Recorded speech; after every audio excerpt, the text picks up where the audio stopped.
Hi, I'm Megan Carrie, and today my case study is on Sialolithiasis. I did it on a 55-year-old male that presented with reoccurring pain and swelling on the left submandibular region, and a radiograph of the skull was originally ordered. It was to evaluate for submandibular stones. So the patient was diagnosed once after they got the results. The patient was diagnosed with sialolithiasis, and then after the patient was referred to computed tomography (CT) to obtain a better image and stones of the duct and gland. Okay, so next I'm going to be talking about what sialolithiasis is, the cause, the symptoms, diagnosing it, and the treatments for it. Sialolithiasis is the medical term for salivary gland stones. These stones are calci, mostly composed of calcium, but they also contain magnesium, potassium, and ammonium. Your mouth has 3 salivary glands that can develop stones: parotid, submandibular, sublingual, and minor salivary glands. Due to being large, long, and having slow salivary flow, you are most likely to develop a salivary gland stone in your submandibular salivary gland. Children rarely develop sialolithiasis. They are most commonly found in men between ages of 30 to 60.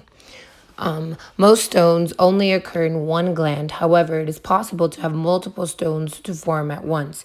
Submandibular stones account for 80, while parotid stones account for most of the remaining cases at 6 to 20%. The sublingual and minor glands have relatively low risk for development of causes such as dehydration, which cause thickening or decreased water content of saliva, can cause the calcium and phosphate in saliva to form a stone.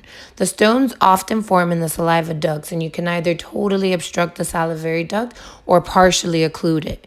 You may develop sialolithiasis even if you are healthy, and a cause may not always be able to be pinpointed. However, conditions that may cause thick saliva and subsequent sialolithiasis include dehydration, use of medications, radiation therapy of the mouth, gout, smoking, and trauma. Small stones that do not block the flow of saliva can occur and cause no symptoms. However, when the flow of saliva becomes completely blocked, it may cause the associate salivary gland. When diagnosing sialolithiasis, an otolaryngologist or ENT is a physician qualified to diagnose and treat sialolithiasis, although doctors in other specialties may also diagnose or treat this condition. Your doctor will consider your medical history and examine your head, neck, including the inside of your mouth. Sometimes stones can be felt as a lump. Historically, a sialograph, where dye is injected into the salivary duct, followed by an X-ray, was used. However, this is more invasive than just a regular X-ray, MRI, or CT, which are now more likely used. Some of the symptoms of sialolithiasis. Symptoms usually occur when you try to eat, since that's when the flow of saliva is simulated and may subside within a few hours after eating or attempting to eat. This is important to tell your doctor, since it may differentiate sialolithiasis from other conditions. Symptoms of sialolithiasis include swelling of the affected saliva glands, which normally occur in meals, difficulty opening the mouth, difficulty swallowing, a painful lump under the tongue, gritty or strange tasting saliva, dry mouth, pain and swelling around the ear or under the jaw.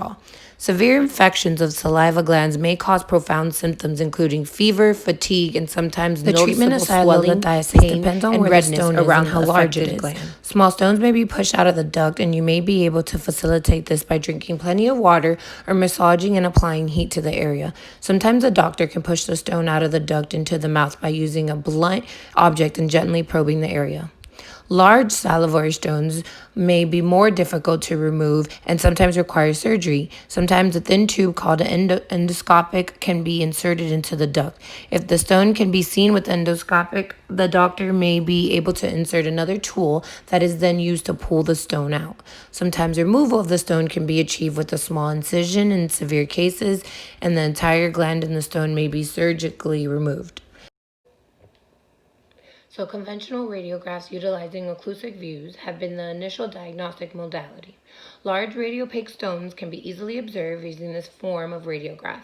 However, small stones can be missed, as well as parachemal stones. Since only 80% of the stones are radiopaque, many stones may not be diagnosed. In my case study, this is what they use. They use conventional X-ray. An intraoral and extraoral image was obtained to visualize opaque calculi, which is the stones. This modality is often used to gain an initial diagnosis, and then the standard review X-ray is able to view 80 to 90% of the stones, while 20% of the calci are not able to be viewed using this method. The image quality used in this case study was good. The image visualized all atomic areas of interest, and the avoided calcified density is observed in the image as well. Okay, well, to conclude, sialolithiasis is a common condition of the major salivary glands. Knowing that the primary state of stone formation is the submandibular gland, the radiology technologist will begin with that location to evaluate imaging of salivary stones. The patient presented with common signs of sialolithiasis, leading to the initial workup for the condition, while digital subtraction sialography and ultrasonography are preferred image modalities because they're less invasive, as well as X-ray. The X-ray allows for identification of 80% of the stones. So the initial modality will be followed by a CT to access for calculus as hyperdense and allow for evaluation of the duct. The next step may be to cannulate the duct and remove the stones. Thank you for listening to my case study and my project, and I hope you guys enjoyed it and learned something as I did, and I hope you guys have a great day.